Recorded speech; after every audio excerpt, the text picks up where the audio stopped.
Oi, pessoal, bom dia. Vamos lá. Dúvidas? Vamos começar com sua dúvida e aí depois eu passo o que eu ia falar. Tudo bem. O senhor pode dar uma revisada ou um conceito, um resumo geral do que é o teorema de Ehrenfest? Porque eu entendo que ele estabelece uma relação entre a mecânica clássica e a mecânica quântica. Agora, como essa relação acontece, não está muito claro para mim como aplicar esse teorema. Eu acho que é porque é um assunto que assim não é muito longo, mas encaixa com outras coisas da revisão que eu vou fazer, entendeu? Eu ia fazer essa semana, mas aí tem um colaborador aqui, eu acabei que vou fazer semana que vem, mas eu vou colocar, vai ter isso lá. Mas se você quiser pensar um pouco sozinho sobre isso, você tem que pensar basicamente o que acontece quando você tem uma coisa assim, um psi, uma solução da equação de Schrödinger, um operador qualquer aqui, tá? E o psi. Isso aqui é o que a gente chama assim de valor esperado do operador, tá certo? O valor esperado do operador, se você reescrever isso aqui em termos de função de onda, fica assim. Eu boto uma identidade aqui, eu boto uma identidade aqui, né? Essa identidade eu boto, por exemplo, a base x. Então isso aqui vai ficar assim, integral de menos infinito a infinito, integral de menos infinito a infinito, e vai ficar assim, psi, estrela, de x0, ômega x0, x1, esses aqui são os elementos de matriz desse operador aqui, tá certo? E aqui você vai ter esse cara aqui, x1, dx0, dx1. Geralmente a gente está lidando com situações em que esse cara aqui é diagonal, no sentido que ele é proporcional a uma delta de Dirac ou derivadas de uma delta de Dirac, tá certo? Então, quando você pega esses casos, você vai ter essas mesmas duas integrais aqui, aí você vai ter assim, psi, como esse cara vai ter uma delta de Dirac, eu vou dizer que esse cara é uma coisa assim, psi de x0, delta de x menos x1 menos x0 menos x1. É uma coisa simplificada, tá bom? Esse cara aqui pode ser um operador, pode ser um ddx0, tá certo? Mas a gente faz assim. Então vai ficar x0, esse operador, e eu vou ter aqui x0. Uma coisa bem simplificada, só para vocês terem uma intuição, tá bom? Tá vendo? Esse cara aqui, ele vai ser a probabilidade, né? E esse cara aqui é um certo valor do operador. Tá? Então, de certa forma, isso aqui, se você lembrar do curso de estatística que você fez lá, em física de laboratório, né, física experimental, você vai ver que se você pegar uma probabilidade de x vezes x integrar dx, isso aqui te dá a média. Né? Em geral, em estatística, se eu boto uma f aqui, isso aqui dá o que a gente chama de valor esperado da função. Certo? Por isso que esse cara é o valor esperado do operador. Quando você deriva esse cara aqui em relação ao tempo, você sabe, né, que IH cortado psi ponto é igual a H psi. Tá certo? Então, se você calcula IH cortado dt do valor esperado de ômega, isso aqui vai ser o quê? Você vai fazer a continha ali, você vai botar esse H aqui, né? Quando esse DDT bater aqui, vai ter o complexo conjugado, né? Porque é o Bra. E quando bater lá, vai dar simplesmente o H, porque está aqui. Tá certo? Você entendeu o que eu estou falando? Se eu tirar o Bra dessa equação aqui, fica como? Vai ficar assim, menos IH cortado, psi ponto, igual a psiH. Certo? Se eu olho a relação da direita para a esquerda, essa segunda relação, eu não estou dizendo que o I e a cortado são autovalores desse autovetor? Não, porque tem um ponto aqui. Não é o mesmo vetor. Se fosse o mesmo vetor, seria, mas não é. Certo? Então, se você pegar esse menos e passar para cá, então, quando a derivada atuar aqui, vem com H, mas vem com sinal de menos. E quando atuar lá, vem com H, mas com sinal de mais. Então, isso aqui vai ficar assim, ó. Psi, comutador de ômega H psi. Tá certo? Deixa eu ver qual é a melhor maneira de falar isso.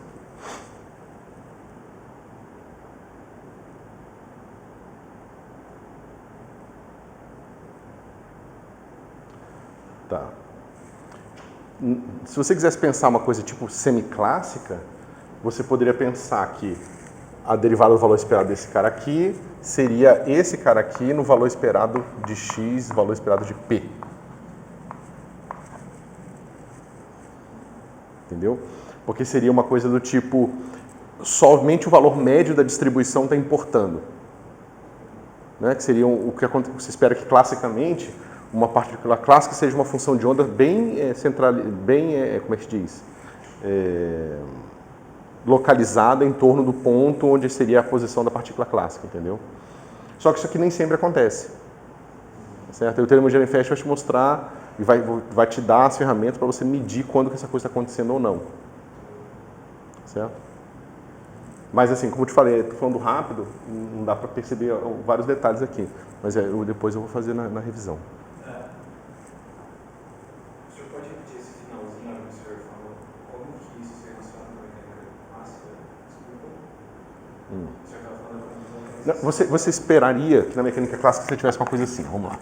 D, P, dt. Na mecânica clássica, quanto que é dp dt? força, mas nesse caso... Só que uma força, né, calculada onde? Nas posições clássicas. Tá certo? Nas posições clássicas, isso aqui é o quê? Então seria uma coisa assim, ó, x, vamos dizer que só dependa de x, certo? Agora vamos ver o que acontece na prática aqui. Vamos pegar a sua newtoniana, né? E vamos dizer que ela é assim, p ao quadrado sobre 2m mais v de x. Para fazer uma coisa bem simples.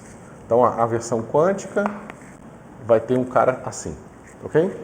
Se você quiser pegar o p ponto, você vai ficar assim, d, p, dt, e aí vai ficar o quê? Aqui vai ficar o comutador do p com o v.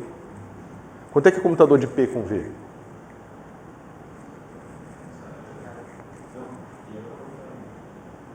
Comutador de x com p é igual a IH cortado.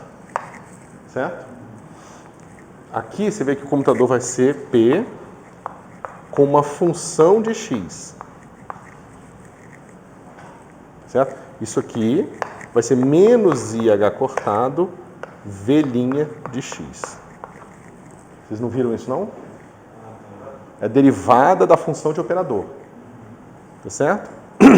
Tanto que se você botar, se o seu v for o próprio x, isso aqui dá o resultado anterior. Certo?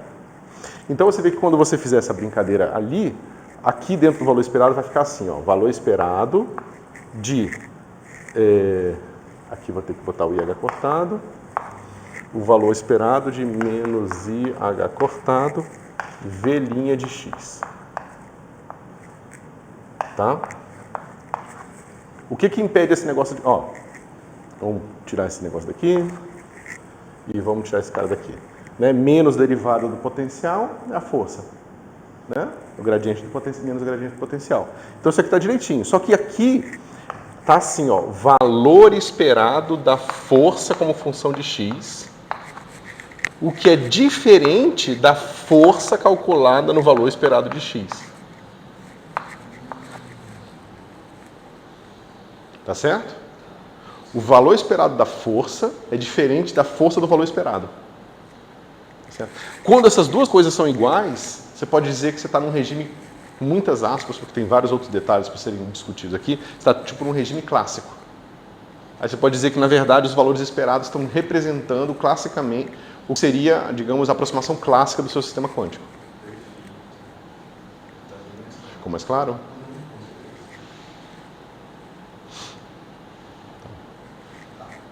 Alguma dúvida, pessoal? Eu ia perguntar só para interpretar isso aqui como o valor esperado do computador, mas já respondeu. É o valor esperado do computador, sim. É o pessoal teórico. Isso, exatamente isso aqui. Né? Que é o valor esperado da força. O que não necessariamente é a força do valor esperado. E é fácil ver isso, né? Por exemplo, se a força for por alguma razão proporcional a x, aí isso aqui vai ser verdade sempre. Quando que a força é proporcional a x? Quando? Quem tem uma força proporcional à posição? É o oscilador harmônico. Então, no oscilador harmônico isso aqui vale. Tá certo? O que tem a ver com um monte de coisa sobre gaussianidade, distribuições, teoria de campos. Tem várias outras conceitos. Porque nas teorias de campos, basicamente você tem uma quantização de um monte de oscilador harmônico, entendeu? Então, o que vale para o oscilador harmônico que vocês viram na mecânica quântica, de certa forma, é um monte de... tem consequências diretas nas teorias de campos. Mas, por exemplo, se a sua força for proporcional a 1 sobre x quadrado, né, pegar uma coisa tipo eletrostática, aí já não vai ter nada a ver. O valor esperado de 1 sobre x não é o valor esperado de 1 sobre x. É bem mais complicado, principalmente esse negócio de diverge, é uma porcaria, entendeu? Então isso aqui, né, o valor esperado dessa f é totalmente diferente desse aqui. Então aí só vai ser verdade dependendo da forma da sua função de onda. Para certas funções de onda, talvez o valor esperado de um seja igual ao valor esperado, a função do valor esperado do outro, entendeu? Mas, como eu falei, isso aqui tem a ver com a parte semiclássica. A gente vai discutir isso um pouco quando ele for discutir WKB. Tem maneiras um pouco mais precisas da gente estudar essas características semiclássicas, ou seja, quando que a mecânica quântica começa a se parecer com a mecânica clássica. Tá?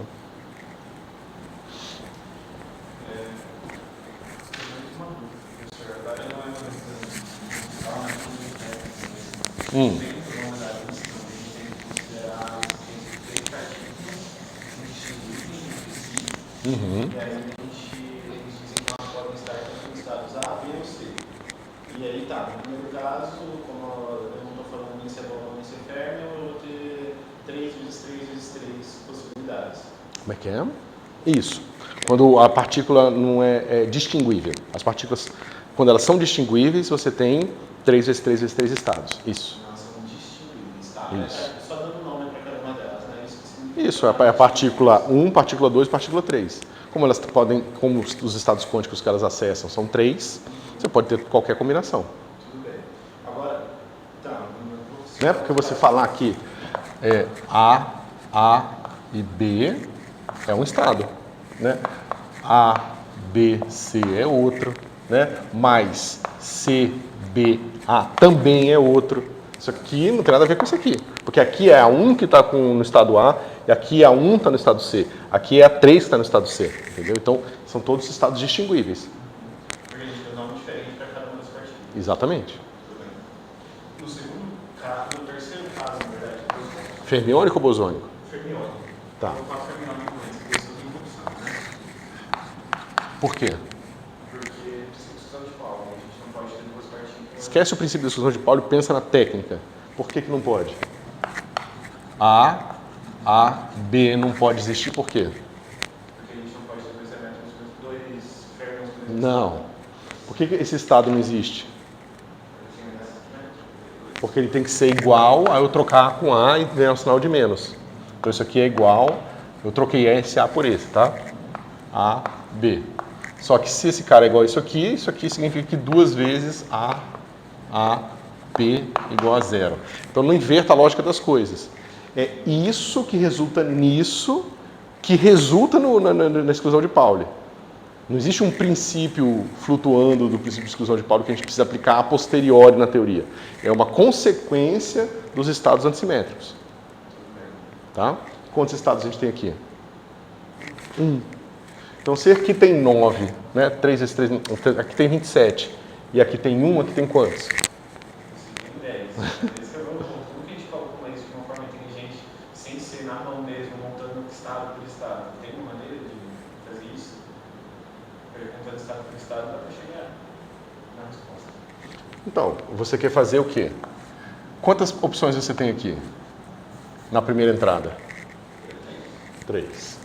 Então, 3 vezes 3 vezes 3. Só que você quer agora contar todas as permutações que você tem.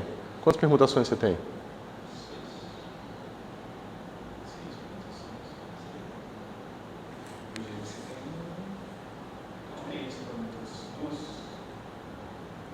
3 permutações.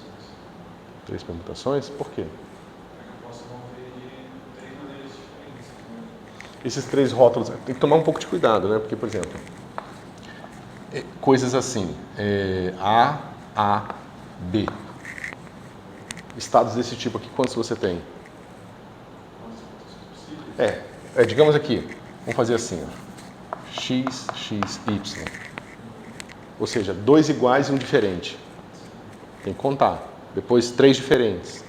Entendeu? Depois, né? E 3 iguais. Aí você vai fazer a conta e vai chegar em quê?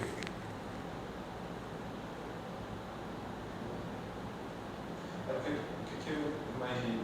Eu posso trocar em 3 maneiras diferentes de escrever essa mesma coisa. Só 3 maneiras? Sim. Não? Porque esse x, x, y eu posso escrever... Ah, não. Esse caso específico. Isso. Aham, tá. Esse caso específico. Só que daí acontece que eu vou ter... Quais são as 3 maneiras? Só para eu... x, y, x, y, x, x, Não. x, x, y. São representam a mesma coisa. Não, porque tudo bem, isso a gente já sabe, entendeu? Agora, estados desse tipo aqui, quais que você tem? Você vai ter o A, B, você tem o A, C, e você tem o B, A, você tem o C, A. Tá certo? Deixa eu ver, A, B... Não.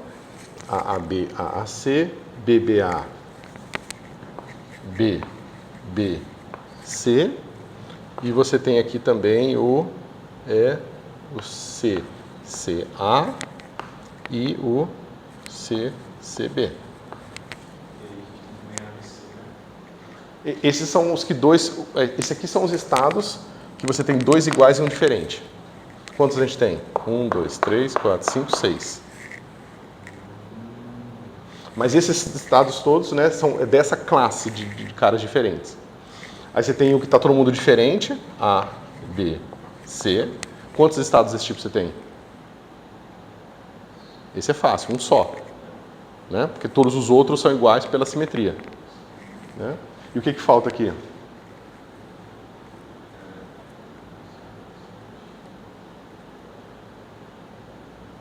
A, B, B, C, C. Isso. Então, A, B, e C. Quantos a gente tem? 6, mais 3, mais 1. A gente fez na mão. Mas dessa vez eu não vou Ah, vocês queriam fazer... porque isso aí dá pra fazer na mão, porque tem 3, agora me dá 10 partidas. Então, você pode pensar de várias formas de fazer isso aqui.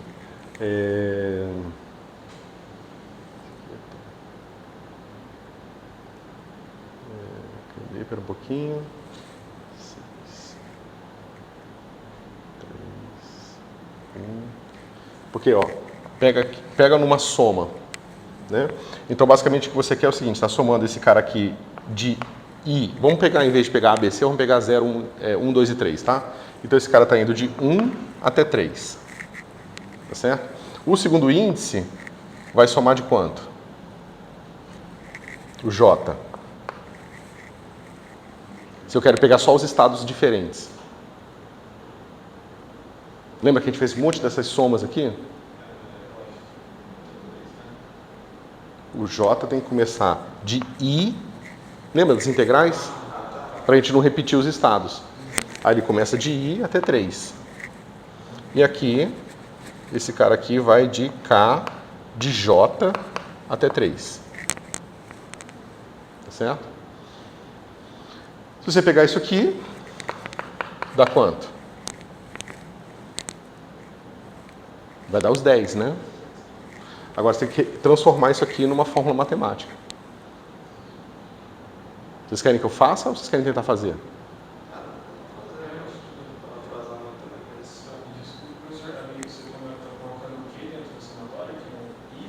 Você está somando o número de estados. Tá certo? Vocês podem fazer de várias formas. Vocês podem fazer aquilo que você pega a soma de J e transforma numa soma de I, né? E uma soma de 1. Lembra que eu fiz por causa da integral? Tem várias formas de fazer isso aqui. Outra maneira de ver isso aqui tem uma maneira bem mais fácil, só que eu não estou lembrando como é que é. Espera aí. Eu tô achando que vai ser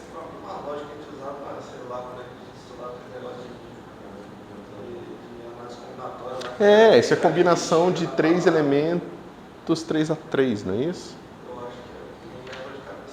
Eu também não estou lembrando agora, mas tem uma maneira simples de fazer essa contagem.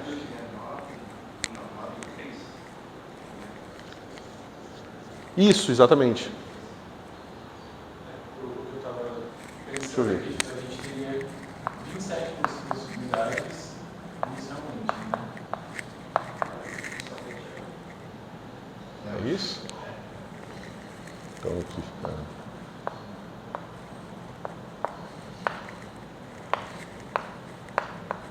Tá certo não, né? Não vai dar certo não, né?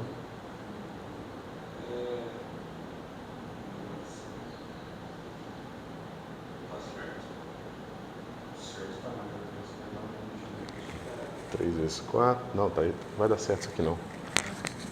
Ok, então. Tá bom. Depois eu vejo para vocês, se vocês não conseguirem fazer, eu faço para vocês aqui um detalhezinho, tá?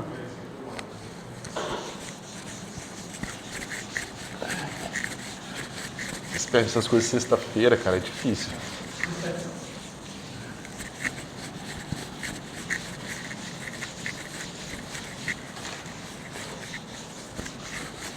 Bom, uma outra coisa importante que a gente tem que discutir antes de seguir é o seguinte. Quando eu falei para vocês da questão da inversão temporal, a gente viu o seguinte. Você tem aqui F igual a MA, tá certo? Aí eu tenho uma dependência no tempo aqui e uma dependência, né, do F de X de T, tá certo? Aí eu resolvo essa equação e encontro que é meu X de T, tá certo? Eu posso plotar esse cara aqui e já ter o meu X e o meu T. Agora eu posso dizer que o meu T é uma certa função de um outro T revertido. Tá certo? Se eu pegar essa transformação aqui e aplicar ela consistentemente, ou seja, eu tenho um novo X, que vai ser o X de F de TR, eu posso plotar agora X por TR. Tá certo? Vai ser um pouco diferente, um pouco esticado, assim, tal. Eu estou fazendo uma mudança na coordenada de tempo. Tá certo? E é claro que essa função aqui, ou seja, a função x de f de tr, vai satisfazer uma equação diferente daquela lá. Certo? Ou seja, se eu calcular esse cara aqui em relação a tr duas vezes, vai ficar assim. dx dtr vai ser igual a x ponto, que eu vou botar como ddt, tá certo? Calculado em f de tr, né? df dtr, tá certo? Se eu calcular a derivada segunda em relação a tr, vai ficar assim, ó, d2x dtr2, vai ficar assim, x2 pontos f de tr df dtr ao quadrado mais x ponto de f de tr d 2f dtr2. Tá certo? Esse cara aqui, a gente sabe qual é a equação que ela satisfaz. Esse cara aqui eu posso substituir usando a equação de Newton aqui. Certo? Então aqui eu vou fazer o seguinte, esse cara aqui eu vou substituir como sendo força calculado em x de F de TR, tá certo? Dividido pela massa, vezes dF dtr ao quadrado, mais isso aqui que eu não sei o que diabo que é, porque a gente não tem equação para velocidade, nossa equação é para aceleração, então continua sendo x ponto calculado de f de tr d2 f de tr2. Por que eu estou mostrando isso aqui para vocês? Porque veja, Se agora eu esqueço que eu extraí essa equação aqui, se eu esqueço que eu extraí ela dessa equação com as coordenadas de tempo originais, com a coordenada de tempo original, eu agora tenho uma nova equação, que vai ser assim, ó, d2x dtr2, tá certo? Vai ser igual a uma certa f, a minha f de x, que eu já tinha, né? Mais essa função aqui, que eu posso reescrever como uma função de x, tá certo? Supostamente eu posso, né, escrever essa função aqui, dtr ao quadrado, né, como uma função de x ao quadrado, mais uma outra função de x. Tá certo? Se eu resolver essa equação aqui, eu vou estar encontrando as mesmas soluções que eu estava encontrando quando eu resolvia essas aqui. É óbvio, eu só mudei a coordenada. Tá certo? E aí eu vou encontrar essa aqui, mas se eu mudar a coordenada para o tempo original, eu vou encontrar essa aqui. Então é claro que as coisas vão ser invariantes sobre isso. Tá certo? Porque eu estou fazendo uma mudança no meu sistema de coordenadas, mas eu estou fazendo, junto com a mudança do sistema de coordenadas, a mudança em todas as equações e mantendo tudo igual. Tá certo? Não foi isso que nós fizemos. Tá certo? Não foi isso que nós fizemos nos exemplos. Deixa eu explicar. E aí eu vou explicar melhor uma passagenzinha final do exemplo quântico, tá? Então, ó, no caso em que f de tr é igual a menos f de tr é igual a menos tr, t é igual a menos tr, né? Só você lembrar que t é igual a f de tr. Essa é a transformação. Nesse caso aqui, isso aqui vai dar 1, só que 1 ao quadrado isso aqui vai dar menos 1 ao quadrado é 1, então esse negócio aqui não muda, essa aqui a equação é igual, e aqui a derivada segunda de f é 0. Então esse termo aqui estranho, que a gente precisaria fazer uma conversão complicada dele para a função de x, também não aparece. Então a minha equação de movimento é invariante sobre essa transformação de coordenada. Tá certo?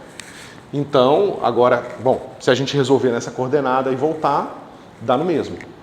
Certo? Agora, o que a gente fez lá foi o seguinte, a gente evolui daqui para cá. Lembra naquele exemplo? Em que aqui eu tenho velocidade e aqui tenho x? A gente evoluiu daqui para cá, usando a equação original. Aí a gente pegou a equação original e fez uma mudança só no sinal da velocidade. Tá? E aí a gente evoluiu de novo usando a equação original, não a transformada. Eu não estou usando a transformada aqui. Eu estou usando a original de novo. Usando a original de novo, eu saio daqui e venho para cá. E aí, se eu reverter a velocidade, eu volto para cá. Aí eu vejo que o meu sistema é invariante por reversão temporal. Você vê que é um pouco diferente. Tá certo? Porque nesse caso, as duas são iguais. Tá certo? Vocês entenderam a sutileza? Nesse caso aqui, seria tipo reparametrizar o tempo. Aqui eu estou só reparametrizando o tempo. Tá. Enquanto aqui eu estou fazendo o seguinte, eu descobri que se eu inverter o tempo, eu inverto as velocidades. Aí eu pego a mesma condição inicial que eu tinha antes, ou seja, eu pego essa condição... Desculpa, eu falei errado. A gente evolui até aqui. Aí a gente pega esse cara como um ponto de condição inicial no mundo invertido, né? E no mundo invertido a gente aplica a FMA original. Nesse caso, as duas equações são idênticas. E aí a gente volta para cá. Certo? É um pouco sutil, porque no caso da mecânica quântica não é. As equações não são idênticas. Eu vou mostrar então para vocês por que isso tem um efeito um pouco diferente na mecânica quântica. Mas vocês entenderam o que está acontecendo aqui? A sutileza? Ficou mais claro? Não é uma simples reparametrização. Porque se você pegar uma equação, é a mesma coisa, você pegar uma equação e reparametrizar, se a reparametrização for uma função 1 para 1, você é livre para fazer isso. Você pode chegar numa equação totalmente diferente e tudo vai funcionar. Vai ser igual. Você vai estar fazendo a mesma coisa, só que de um jeito diferente. Tá certo?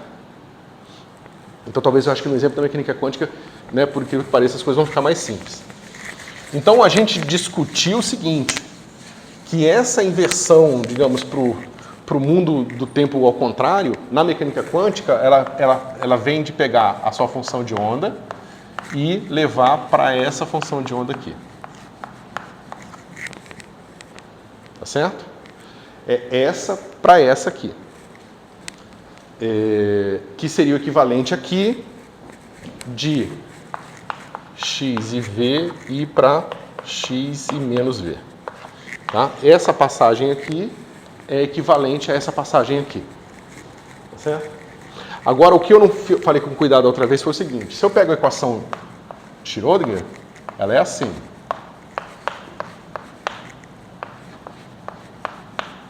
Tá certo?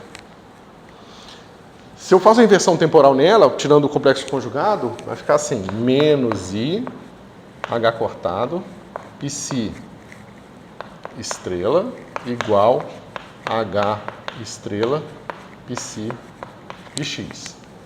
Se eu primeiro tirar o complexo conjugado dela, tá certo? E aí se eu inverter o meu DDT por DDTR, vai ficar assim. Psi D psi estrela DTR igual a H estrela psi estrela de x. Tá certo? Essa equação aqui, pessoal, ela é simplesmente igual a essa equação aqui. Ela é só a pura reparametrização do tempo. Não é isso que a gente quer, não é essa pergunta que a gente quer fazer. A gente quer fazer a pergunta se a gente aplicar esse conceito aqui de evolui usando a equação de Schrödinger, muda a condição inicial para uma condição inicial no tempo invertido, e depois aplica a mesma equação de Schrödinger. Tá certo? Então, quando a gente faz isso, a gente tem o seguinte. Psi vai em exponencial de menos I T H sobre H cortado psi, né? Inicial. Esse cara aqui é esse cara aqui. Tá certo? Agora eu aplico a minha inversão temporal nessa condição inicial aqui. Aí esse cara vai se transformar em E, I, T, H sobre H cortado, mudou o sinal aqui, psi estrela. Tá certo? Agora, nessa equação aqui, eu vou aplicar a equação de Schrödinger original, não essa aqui, mas a original. Se eu botar uma condição inicial aqui, ela evolui de acordo com essa equação aqui. Isso que eu não falei corretamente da outra vez. Se eu aplicar agora a minha equação de Schrödinger, vai ficar assim, ó. Aqui tem o complexo conjugado, aí vai ficar assim. Exponencial de menos I, a mesma quantidade de tempo, claro, H, não H estrela, porque é a mesma, como aquele exemplo que eu estava falando. Eu quero aplicar a equação de Newton original de novo, só que agora com as condições iniciais associadas ao tempo invertido. Tá certo? Aí eu aplico com H aqui sobre H cortado, tá certo? Agora sim, isso vai estar aplicado aqui, que é I mais I TH estrela sobre H cortado, tá certo? Psi estrela. Agora, esse negócio aqui, ó, só vai ser identidade se H for igual a H estrela. Então, você tem que a newtoniana para gerar dinâmica invariante por inversão temporal, os elementos de matriz do operador newtoniana tem que ter componentes reais. Por exemplo, aparece P quadrado na nossa newtoniana. P quadrado a gente sabe que tem componentes reais, porque fica D2 dx2 e o I vai ao quadrado, vai embora, fica real. Agora, se tiver um campo magnético lá, o que vai acontecer? Vai ter o potencial vetor junto com P. E vai ter um termo que vai ser termo cruzado de P e A. O termo cruzado de E e A não vai ser real. Vai ser imaginário. E aí não vai ser mais inversível, não vai ter mais inversão, não vai ter mais simetria por inversão. Mas é porque a gente botou o campo magnético externo. Tá certo? Se a gente botar o campo magnético dentro do problema, aí vai voltar a ter simetria por inversão. Tá certo? Ficou mais claro, pessoal?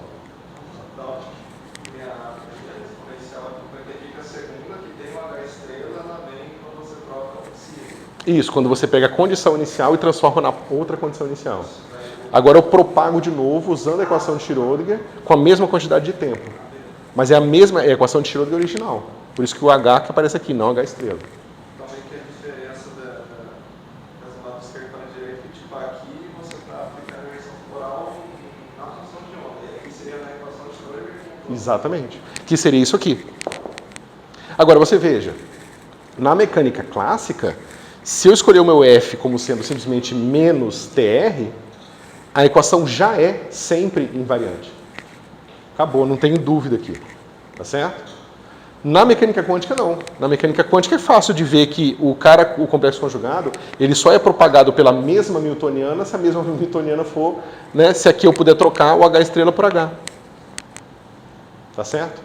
E essa sutileza vem do fato de que na mecânica clássica a gente não está escrevendo o caso mais geral da força que depende da velocidade. Porque se a força depende da velocidade, o que vai acontecer? Na hora que eu for fazer minha inversão temporal, vai aparecer um menos V aqui dentro. Então eu vou ter uma coisa assim, ó, força de x e v, né, vai ter que ser igual a força de x e menos v. Se a força tiver essa característica, se parecer velocidade, só aparecer velocidade ao quadrado, aí ela vai ser invariante. E o campo magnético vai dar o problema igualzinho aqui, porque se tiver campo magnético vai depender da velocidade, entendeu? Então é a mesma coisa. Só que na mecânica clássica a gente já faz uma imposição de que o estado necessário para determinar a dinâmica não leva em consideração a velocidade, só a posição. O que é uma simplificação. Enquanto aqui, ó, não. A nossa função de onda tem sempre dentro dela a informação sobre posição e sobre momento. Entendeu? E é por isso que essa complicação que parece a mais na mecânica quântica não está aparecendo aqui. Mas, na verdade, é simplesmente consequência dessa simplificação de descrever que a força é só dependente da posição e não da posição e da velocidade. Sendo que a posição e a velocidade seria o mais natural, já que é o estado do sistema. Né? E o que quer que seja a força pode depender do que quer que seja o estado do sistema. Tá certo? Tá mais claro essa discussão, pessoal? Porque eu acho que tinha faltado esse pedaço para ficar completo.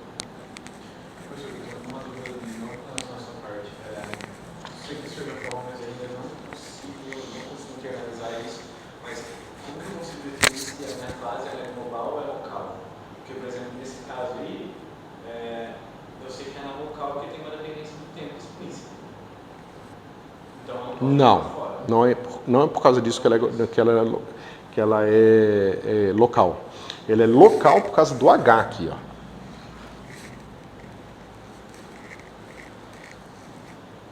Porque o H, ele não é um operador em identidade, que vai te dar o mesmo valor, né, atuando em qualquer estado.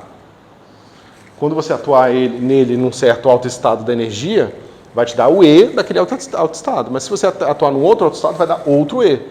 Significa que é aquilo que eu tinha falado para vocês antes, né? Ou seja,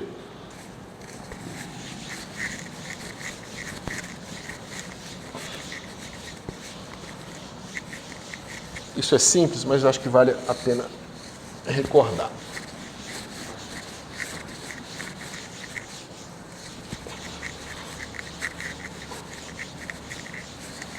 A sua dúvida é o seguinte, você tem exponencial de menos I, H, aqui operador bonitinho, tá? T sobre H cortado, atuando num psi. Aí você fala, mas isso aqui é uma fase, professor. Né? Mas não é uma fase. Por que isso aqui não é uma fase? Porque aqui tem um operador. Para você ver que isso aqui não é uma fase, você tem que lembrar que o seu psi pode sempre ser escrito em termos de uma base completa de autovetores e autovalores, né? De um operador qualquer. A gente pode escolher a própria newtoniana aqui. Então isso aqui vai ser a soma sobre todos os autovetores, né, da energia. Certo? Vamos botar um coeficiente qualquer aqui. Tá certo? Um vetor é assim, ele tem coeficientes, que são as componentes do vetor, em cada elemento da base, que eu vou chamar aqui. Tá certo? Se eu aplicar isso aqui, vai ficar assim, ó.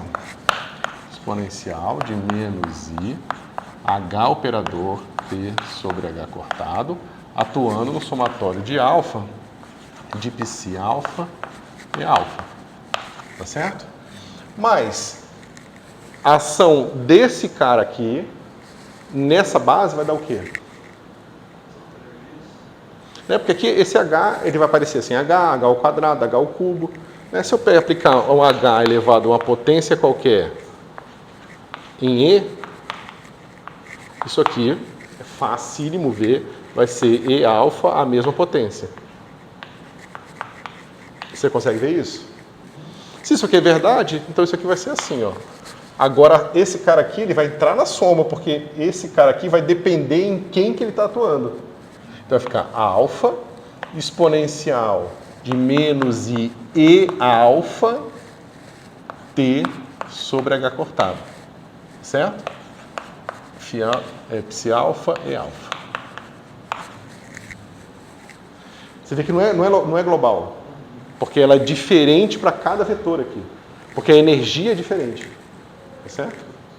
Então, cuidado com coisas que parecem fase quando tem operador nelas. Porque mesmo com o T, com a dependência temporal, se você pudesse fatorar essa exponencial, se todas as energias, por um caso estranhíssimo, todas as energias do seu sistema fossem iguais, então você poderia botar esse cara para fora do somatório, tá certo? E aí sim ele voltaria a ser uma fase global. E aí ele não teria efeito nenhum. Mesmo dependendo do tempo. Porque todos os valores esperados, todas as integrais, são sempre em x e p. Então esse cara sempre sai como módulo quadrado. Então esse cara não influencia em nada. Certo? Ou seja, pensa o seguinte. P ao quadrado sobre 2m. Agora pensa no caso tridimensional, px ao quadrado mais py ao quadrado mais pz ao quadrado. Tá certo? Você vê que existe mais de um estado com a mesma energia. Você pode ter isso aqui, vamos dizer que isso aqui seja igual a um certo número aqui, uma certa energia, tá certo? E você tem a situação onde esse cara aqui é diferente de zero e esses aqui são zero. Mas você tem um caso que esse é diferente de zero, os outros são zero. Você tem um caso que essa energia está distribuída um pouco aqui, um pouco aqui, um pouco aqui, mas que o mesmo número é encontrado aqui. Então, o que acontece se eu pegar uma combinação linear de estados, que são degenerados, mas que têm a mesma energia? Esse cara vai sair da somatória, porque a energia vai ser igual. Então, esses estados não evoluem no tempo. A evolução no tempo deles é trivial. Tá certo? Por exemplo, por que a gente tem um estado excitado do átomo de hidrogênio? Se ele começa no estado excitado, ele fica no estado excitado para sempre. Porque a energia é a mesma. Aquele estado tem a mesma energia. Então você tem uma coisa assim, NLM. Aí você tem o estado 8, 5, 1, mas você tem o estado 8, 3, 1. Ou seja, está no oitavo estado excitado do átomo de hidrogênio, mas o momento angular orbital nesse aqui é 5, nesse é 3, e o momento angular na direção Z desse é 1 e esse é 1. Tá certo? Esses dois estados aqui, uma combinação linear deles, continua nesses dois estados para sempre. Porque a fase que eles vão ganhar são iguais, os valores esperados, tudo vai ser igual depois. Tá certo? Então você só entende a instabilidade do átomo quando você acopla o átomo com campo eletromagnético quantizado externo. Porque é justamente o que vai acontecer, que vai ter uma probabilidade do campo externo aparecer um fóton nele e esse elétron cair para o estado mais baixo. Tá certo? Mas então é isso. Ficou mais claro? Sim.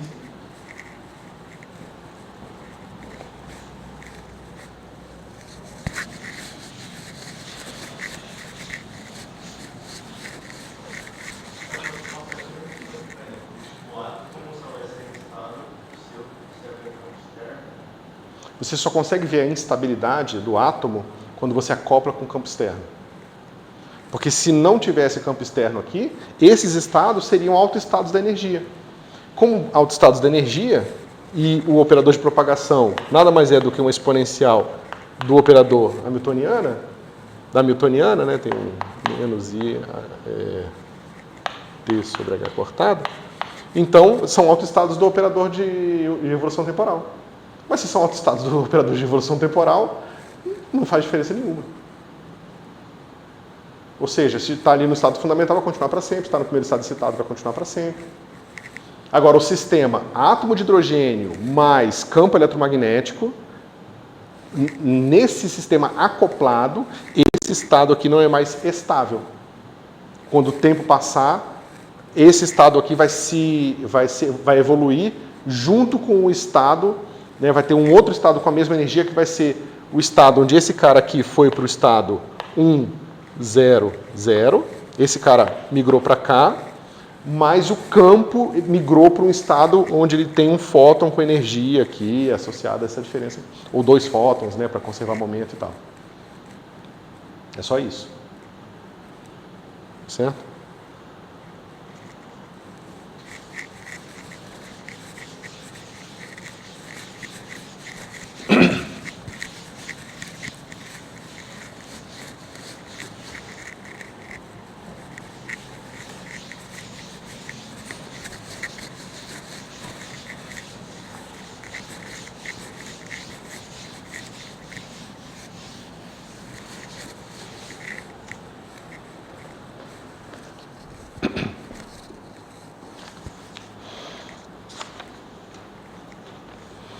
Então, pessoal, a gente viu um pouquinho no final da aula passada a questão da gente ter agora um vetor cujas componentes são operadores, né? O que acontece agora se a gente for fazer uma composição de duas translações? Ou seja, a gente tem os operadores momento, a gente viu que o operador momento, né?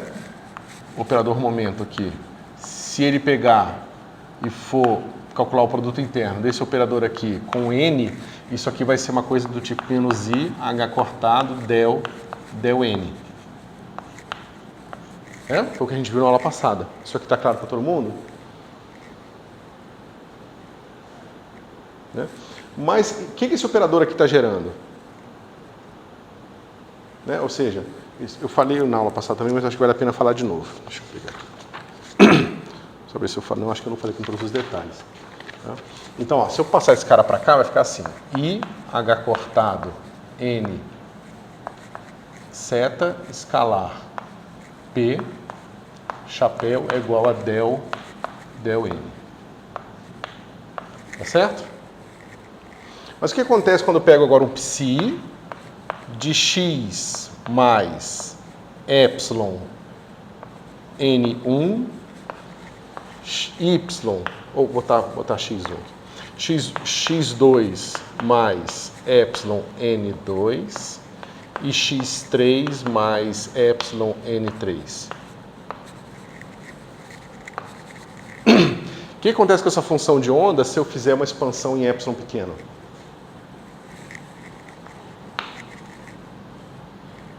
O primeiro termo da série é quando epsilon é igual a 0, que vai ser só o meu psi de x.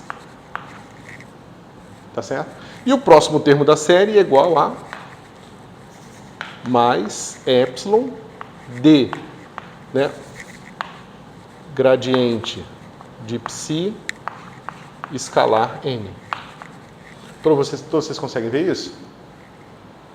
Mais os próximos termos aqui. Então a translação espacial é gerada agora por esse operador aqui. Tá certo? Só que agora é a translação na direção n. Aqui eu estou transladando na direção n, ó. Né? Isso aqui, ó, meu vetor posição x, no sistema de coordenadas está aqui, tá? Meu vetor posição x, aí agora eu estou somando aqui n, então eu estou vindo para cá. Esse cara aqui é o vetor, né, x mais epsilon n. Eu estou somando aqui o epsilon n aqui.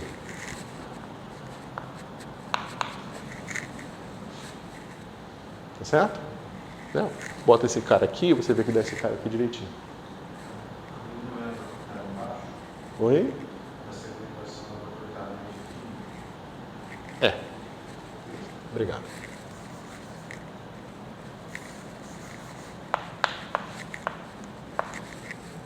Tá?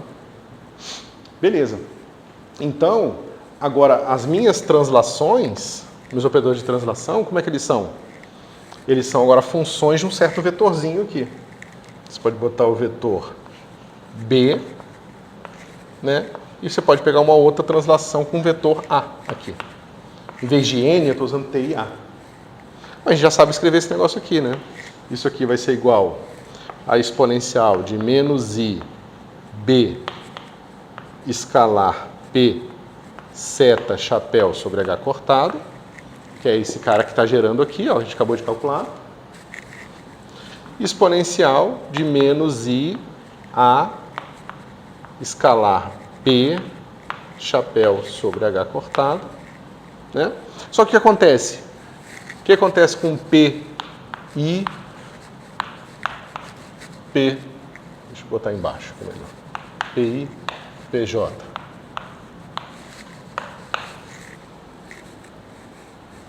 Qual é o computador dos P's? Você tem que lembrar da mecânica clássica, não? Que é o parente de Poisson.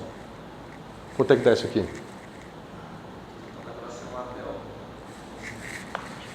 Comuta, né? São momentos conjugados a variáveis diferentes. Esse cara aqui, né? O 1 vai ser do x, o 2 vai ser do y, o 3 vai ser do z. Né? E aí o que a gente chama aqui, desse cara aqui vai formar um grupo abeliano, ou um subgrupo abeliano. Abeliano porque esses caras comutam todos. Ou seja, os geradores todos comutam. Mas se esses caras comutam, então esse cara aqui comuta com esse. Se esses caras comutam, todos eles, se todo mundo aqui comuta com todo mundo aqui, então você pode tratar essas exponenciais como se elas tivessem sido, como se elas fossem exponenciais de números reais, normais. Tá certo? Ou seja, isso aqui vai ser igual a exponencial de menos I B mais A escalar P seta chapéu sobre H cortado.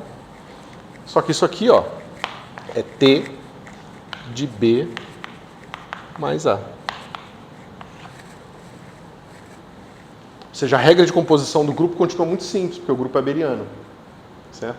E é exatamente isso que não vai acontecer no grupo de rotações e que vai trazer um monte de surpresas e complicações para a gente. Certo?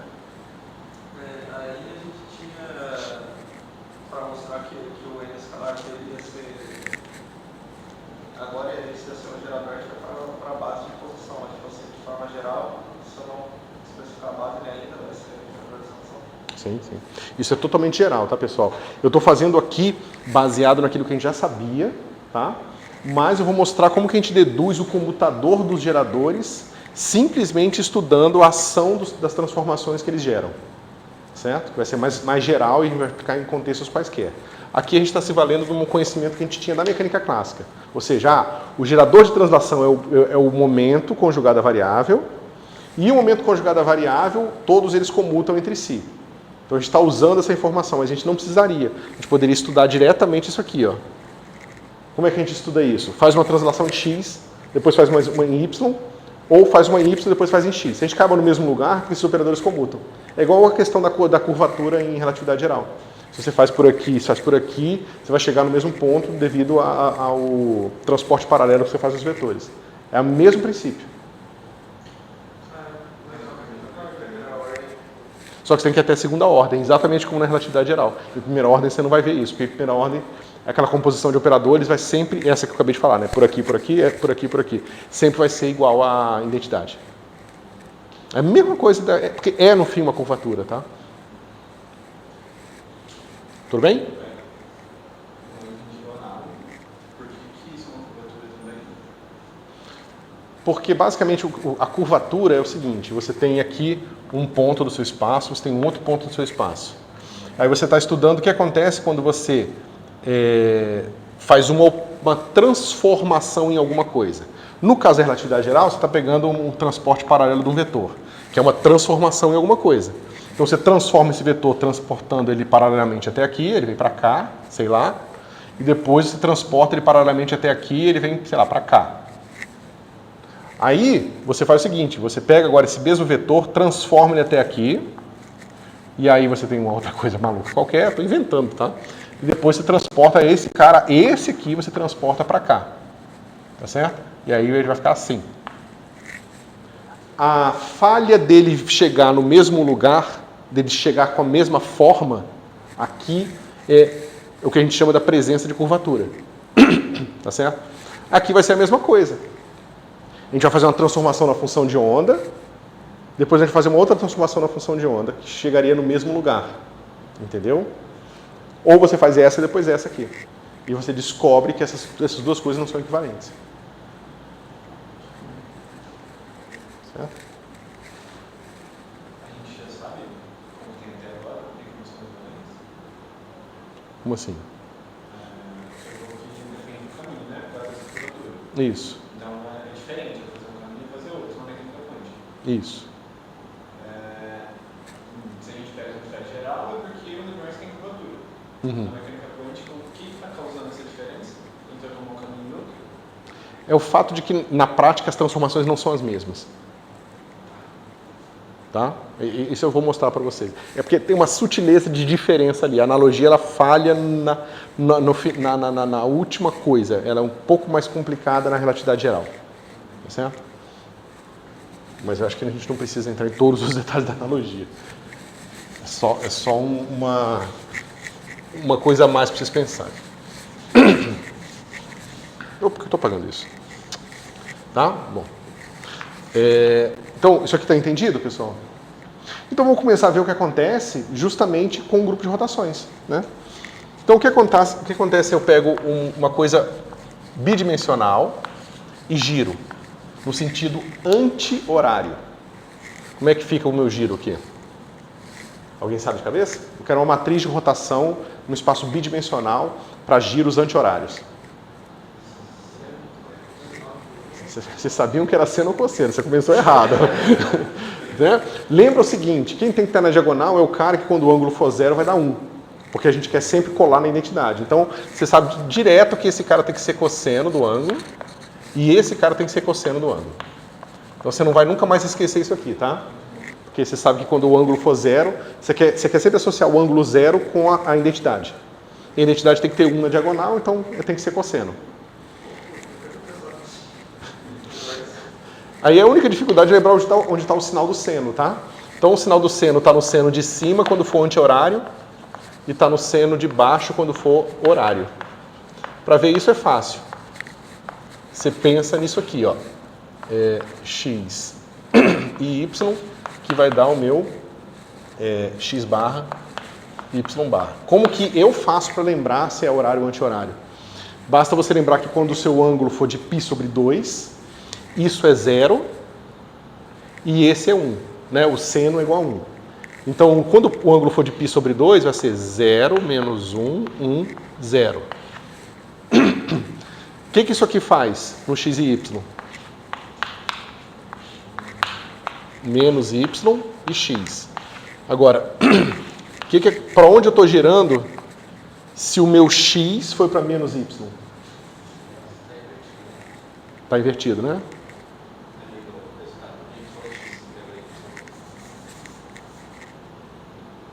Tá vendo?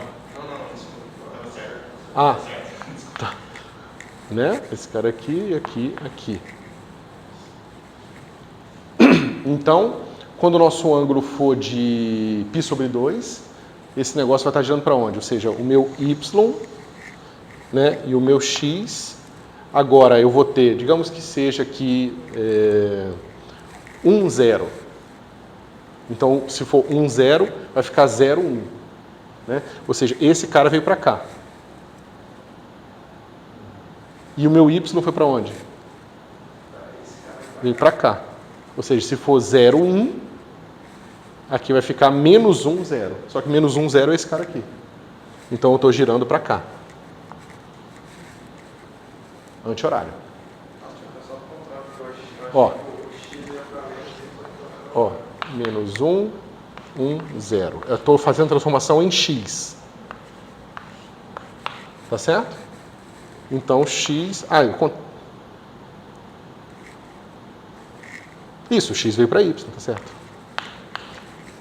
Meu x veio para y. Ó, isso aqui é x, esse cara... Esse aqui é o x chapéu, esse cara é o y chapéu. Concorda? Então, esse cara veio para cá. Agora, se eu aplicar no y...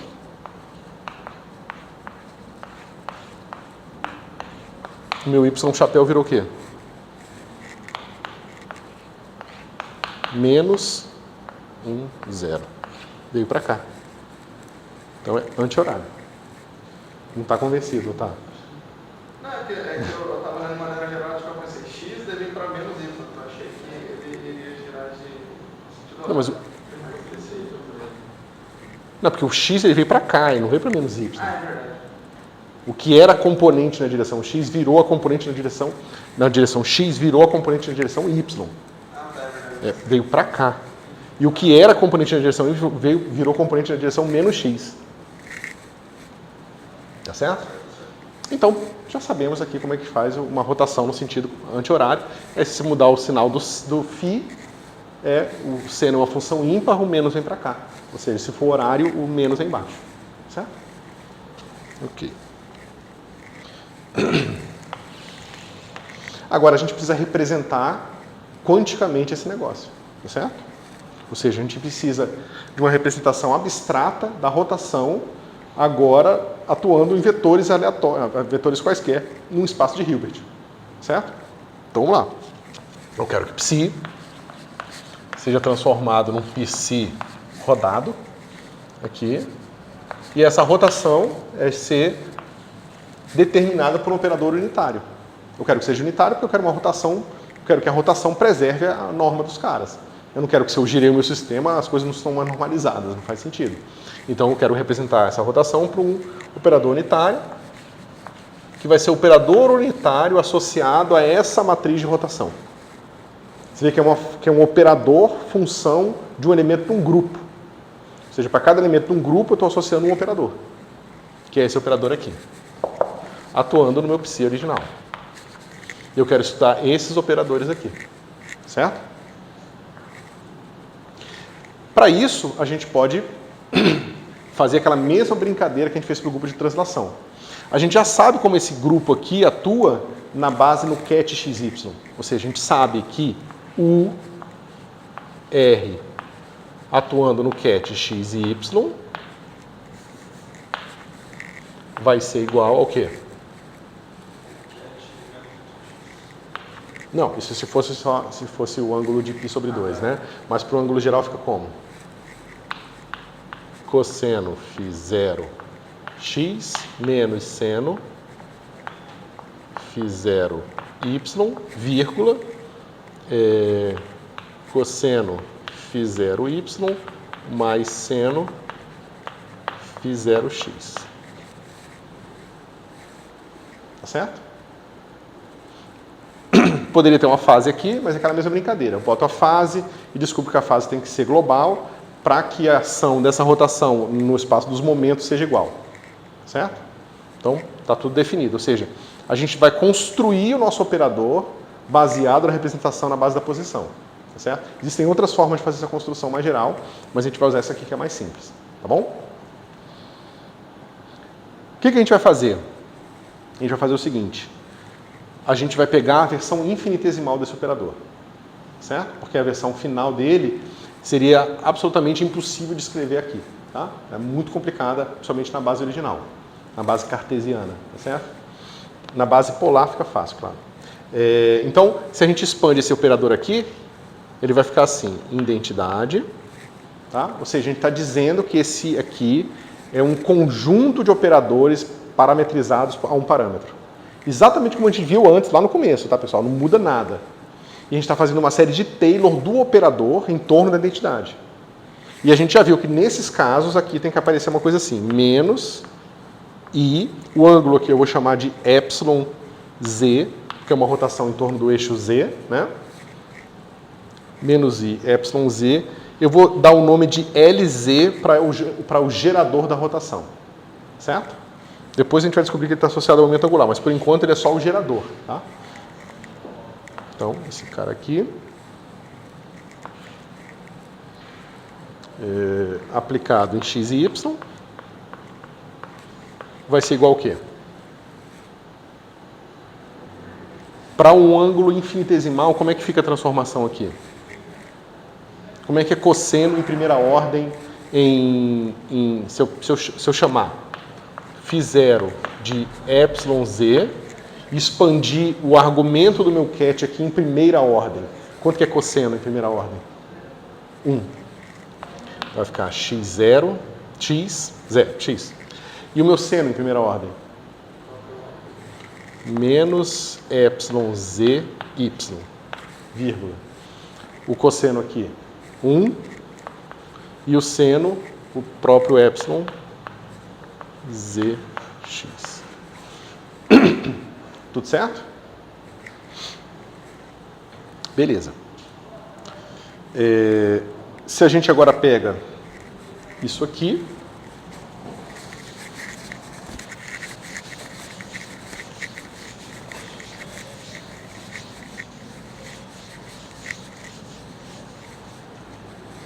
só um segundinho.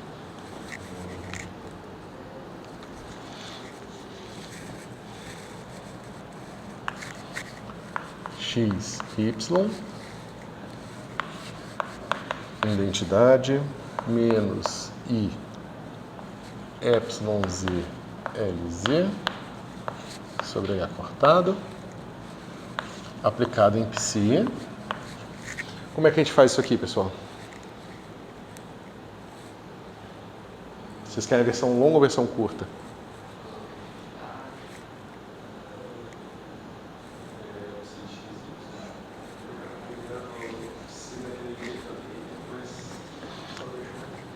A versão mais simples é você olhar para cá. Transforma o Bra desse cara aqui.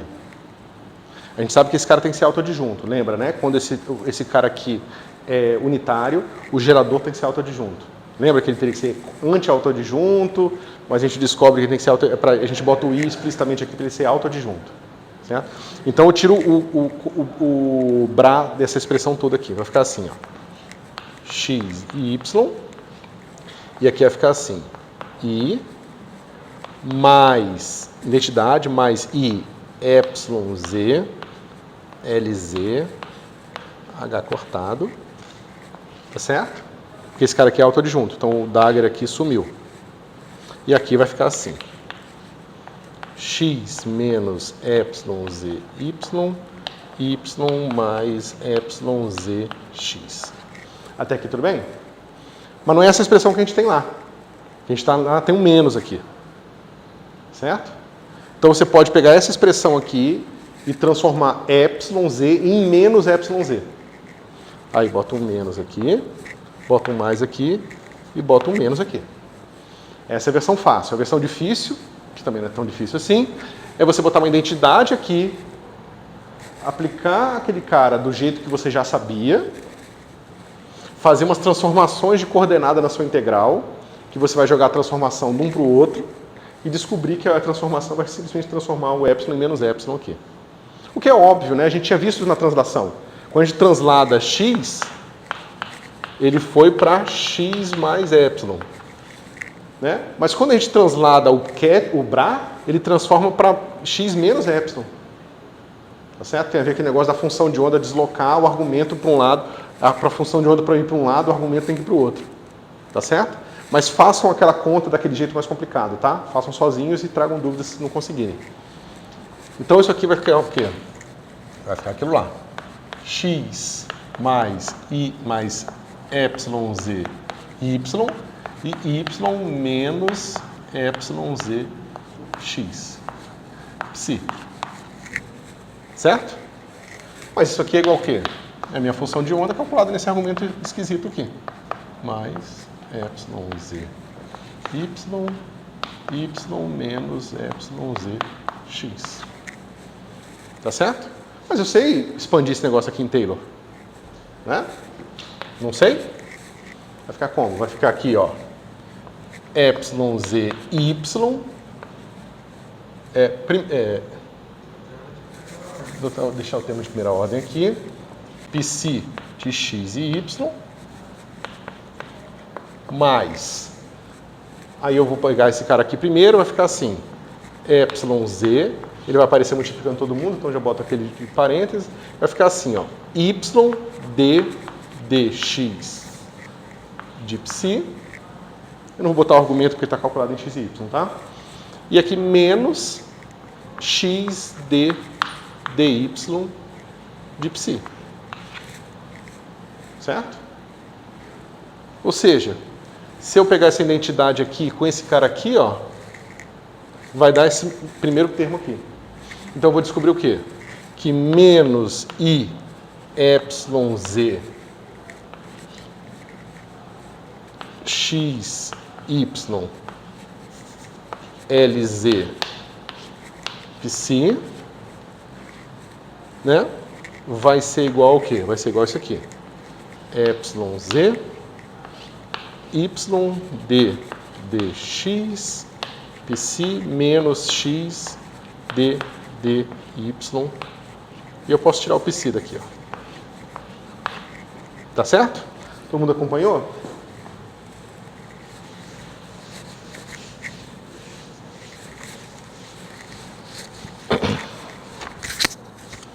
Todo mundo acompanhou, pessoal?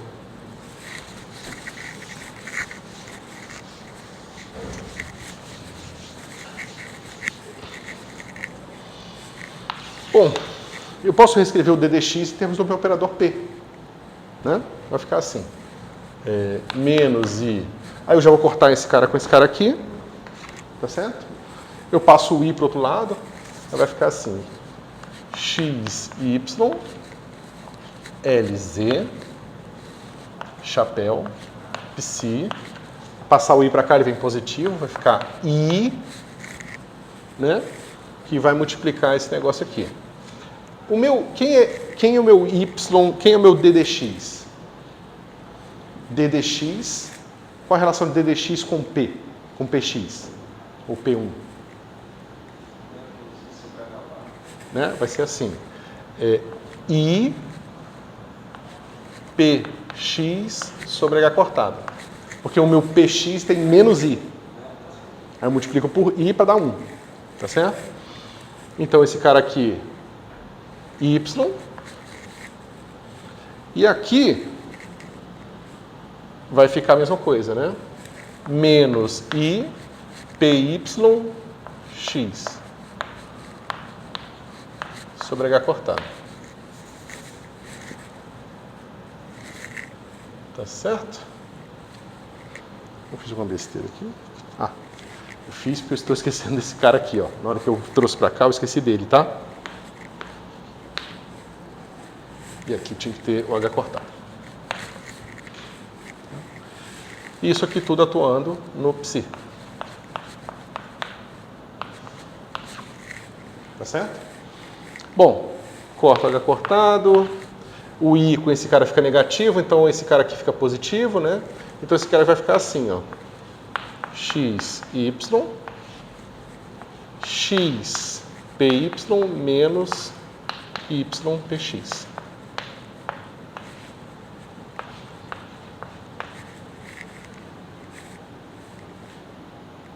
Tá? E como esse cara comuta com esses dois caras comutam, tanto faz a ordem que eu boto aqui. Tá certo? Então a gente acabou de descobrir que quem gera a rotação é essa combinação aqui, x, py, menos y, px. Que na mecânica clássica, esse negócio aqui a gente sabe que é um momento angular. Né? Na direção z.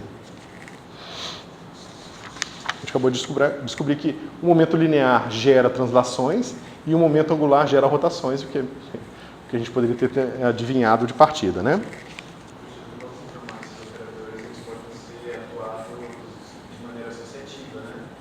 Uhum. Uhum. Porque eles comutam. Se eles não comutassem, eu teria que tomar muito mais cuidado com o que eu estou fazendo aqui. Certo?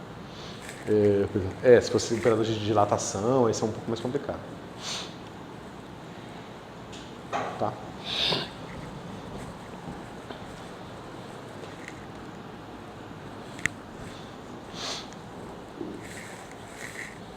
Deixa eu ver se falta alguma coisa. Não.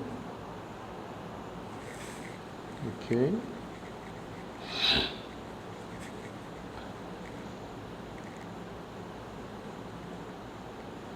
Tá? Então, pessoal, como eu falei para vocês antes, isso aqui vale sempre, tá?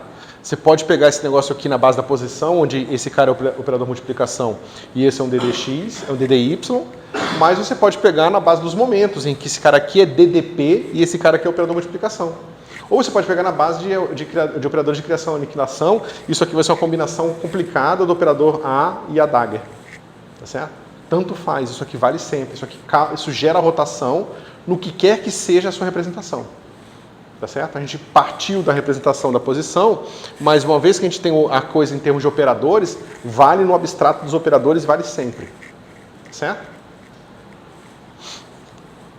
Ok. E para poder usar nesses outros casos, por exemplo, usando operadores de criação e informação, por exemplo, eu faria uma transformação direto nessa assunção que a gente encontrou. Ou a gente teria que refazer todo esse processo em termos... Não. Você pega quem é o operador X em termos de criação e aniquilação, substitui aqui, a mesma coisa para o PY, você vai substituindo todo mundo aqui, vai ter um monte de A e A dagger, A para X, A para Y e assim por diante. E vai ter um polinômio quadrático nos operadores de criação e aniquilação. Você compra de alguma forma? Sim, várias situações vai ser assim. O pessoal que trabalha com ótica quântica trabalha muito com essas coisas todas em termos dos operadores. E essas rotações todas são aqueles estados exprimidos, coisas que o pessoal mede em laboratório, tem um monte, né? Porque várias evoluções no tempo desses sistemas de ótica quântica são complicados, mas são descritos sempre por esses operadores e por polinômios desses operadores de criação e aniquilação. Então, sim. Inclusive, tem uma representação de dois operadores de criação e aniquilação que você consegue reobter toda a álgebra de rotação em termos de operadores de criação e aniquilação de forma mais simples. Isso, para quem gosta do livro do Shankar, lá ele mostra como é que faz isso. Você estuda a álgebra da rotação em termos dos operadores de criação e aniquilação. Mas é num espaço abstrato, não é aquele que vocês estão acostumados, não. Ok. Então, a gente poderia, pessoal, ter feito essa mesma conta de uma forma um pouco mais formal, sem recorrer à representação de posição, que eu falei para vocês, né? E para a gente fazer isso, a gente tem que fazer o quê? Né? Aqui a gente se valeu da rotação finita, certo?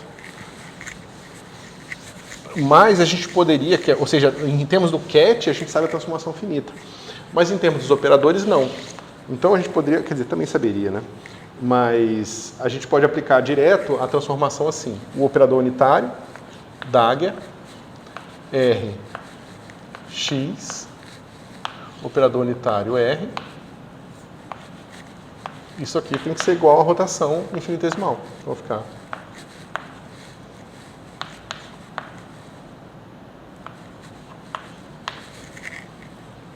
Certo?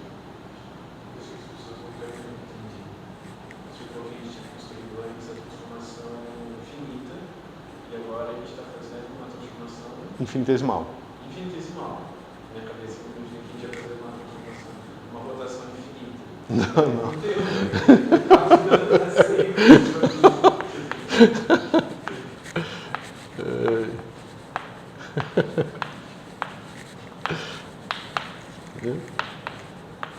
Isso é o resultado que a gente tinha obtido antes, tá, pessoal? Ou seja, aquela mesma ideia. Agora, a gente está pensando nos operadores como aquilo que a gente mede passivamente. Ou seja, o estado está mantido fixo, só que eu girei. Então, aquilo que eu chamava de alto valor na direção x virou alto valor na direção combinada x e y aqui. Tá certo? Que é aquela rotação que a gente tinha estudado no plano, agora aplicado aqui. Tá certo?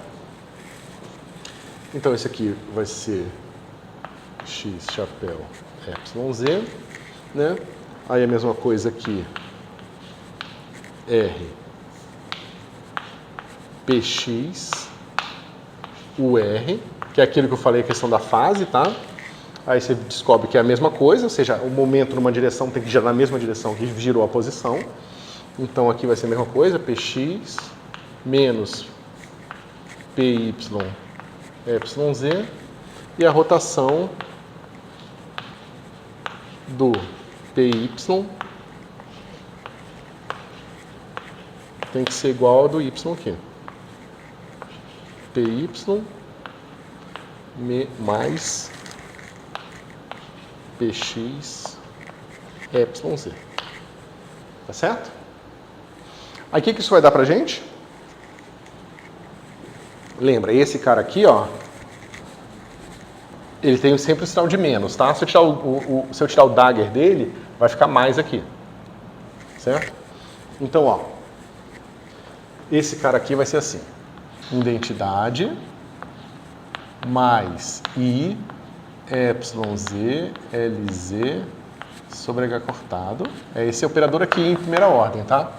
E esse operador em primeira ordem aqui não tem o dagger, então vai ser identidade, menos I, EYZ, LZ sobre H cortado. Tá certo? Identidade com X com identidade dá X. Então esse cara corta com esse cara aqui. Sobra os termos de primeira ordem, que vai ser o L na esquerda, e depois X, e depois o termo que vai ser o X na esquerda e o L na direita. Tá certo? Ou seja,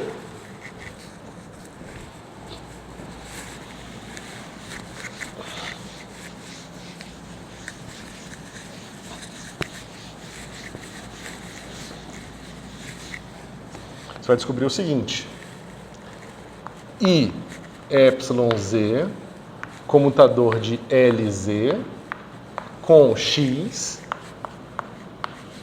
vai ser igual ao quê? Menos YEZ. Menos, eu vou botar o EZ aqui, Y. Tá certo? Até aqui tudo bem? Então você vê que vai cortar sempre esse cara com esse cara aqui. Então eu não vou botar mais, tá? E eu vou passar o I para cá com menos. Eu já passo? Isso. Então esse cara aqui vai ficar assim. Comutador de LZ com X vai ser igual a I. Faltou um H cortado em algum lugar. Onde que faltou H cortado? Aqui, né? Vocês concordam? Aí passa I, H cortado, Y chapéu. Tá certo? Qualquer mutação em torno de Z vai gerar um operador na direção Y. Eu estou descobrindo... Não, calma. Eu estou primeiro descobrindo qual é a relação algébrica entre o operador X chapéu que eu já tinha e esse novo operador que eu estou tentando descobrir quem é. Só que eu estou tentando descobrir quem é estudando diretamente a ação das rotações na versão passiva, ou seja, as rotações dos operadores. Tá? Eu posso inverter a posição aqui do X com LZ e ganhar um menos lá, tá certo?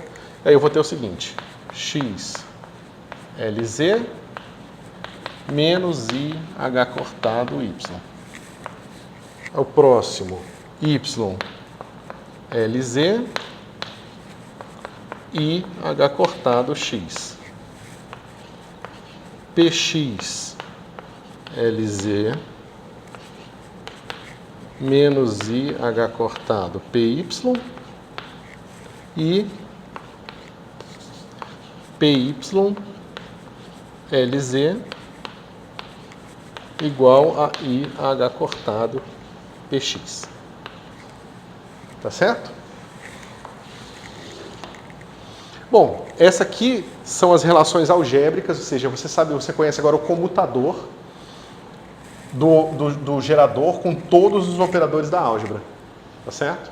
Você pode pensar nesse cara como uma função qualquer dos operadores de x, né? Dos operadores x, chapéu, y, chapéu, px, chapéu e py, chapéu.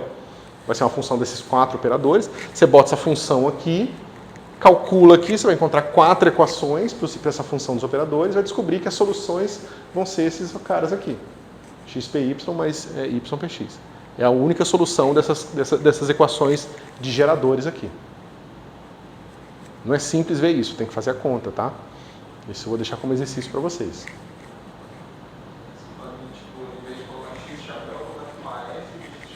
Não, aqui, né? Isso, o LZ é uma F de X chapéu, Y chapéu, PX chapéu e PY chapéu. Tá certo? E vocês vão descobrir que LZ... O que vocês podem começar fazendo é simplesmente pegando isso aqui, né?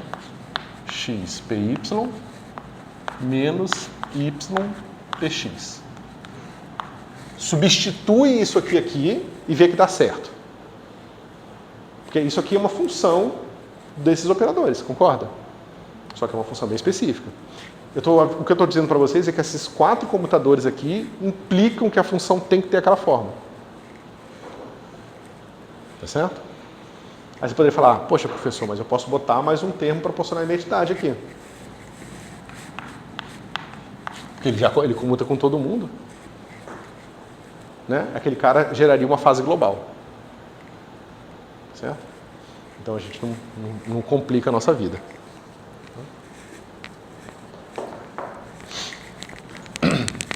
Ó, vamos lá.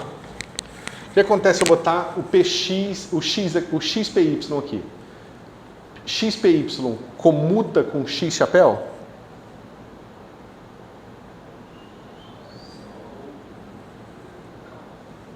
Ó, vou botar escrito aqui embaixo para ficar uma colinha para vocês. X, PY, menos Y, PX.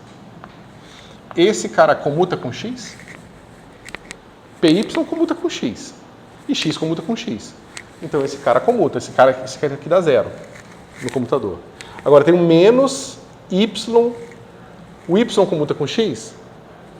Comuta. Né? Quem não comuta com X é o PY, é o PX. Então vou ter PXY.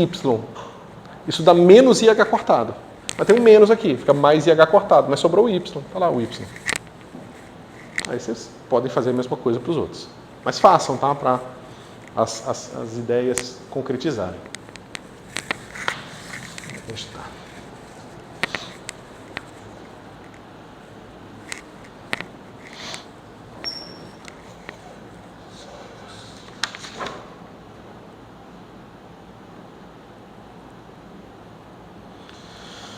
Deixa eu ver se vale a pena fazer isso aqui. Né? Bom, a gente sabe como que a gente encontra o nosso operador finito. Como é que a gente faz? É o mesmo truque que a gente usou antes. A gente vai dizer que o nosso epsilon z, deixa eu botar aqui, epsilon z, eu vou dizer que é o meu φ0 dividido por um certo n, que é o número de partições que eu faço na minha rotação. Em vez de eu fazer uma única rotação, eu faço uma, depois outra, depois outra, depois outra, depois outra, depois outra, cada vez com um ângulo menor, menor e menor. Ou seja, o meu U da minha rotação finita vai ser igual a limite de n indo para infinito de identidade menos I φ0 sobre h cortado n Lz elevado a n. Tá certo? E, sem nenhuma surpresa, isso aqui vai ser exponencial de menos I φ0 Lz sobre h cortado. Esse cara gera minha rotação finita agora. Nessa parte das surpresas, por que surgiu um N potencial, um N na potência, um expoente? Por causa disso aqui, ó.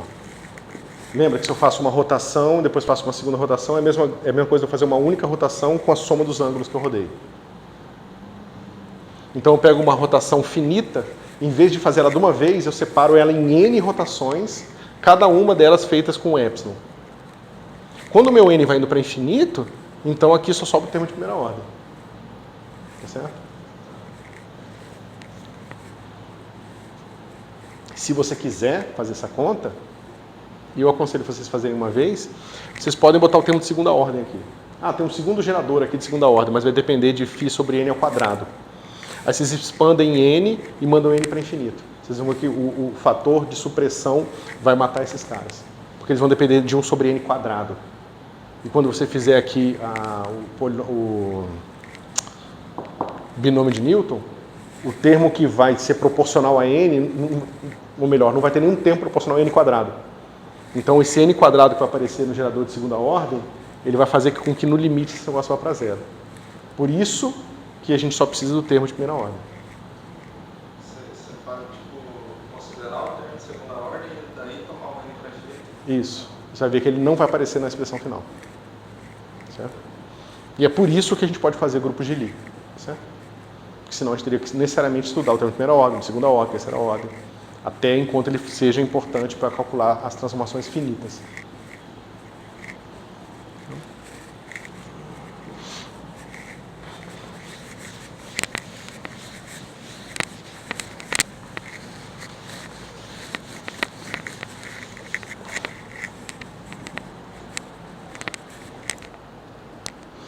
Beleza, então o que a gente vai ver, pessoal, é que se vocês tentarem calcular explicitamente isso aqui, ó, vocês vão ver que vai ser um polinômio extremamente complicado desse negócio aqui, né? Desses caras aqui. Mas o que a gente pode fazer é relacionar esses caras tipo x d dy menos y d dx. A gente faz uma troca de variável xr cosseno. Deixa eu ver qual que eu usei aqui. Eu usei r cosseno φ. Foi isso que eu fiz. Né? E y é igual a r seno φ. E aí você descobre que esse gerador nesse sistema de coordenadas nada mais é do que uma coisa... Agora eu posso errar o sinal, porque eu não vou fazer a conta ainda agora, mas vai ser uma coisa assim. Que vai dar a série de Taylor da expansão justamente quando você fizer uma mudança de ângulo. Tá? Mas a gente vê isso com calma na próxima aula. Certo? E é isso por hoje, pessoal. Daqui a pouco a gente começa a chegar nas partes mais divertidas. Isso aí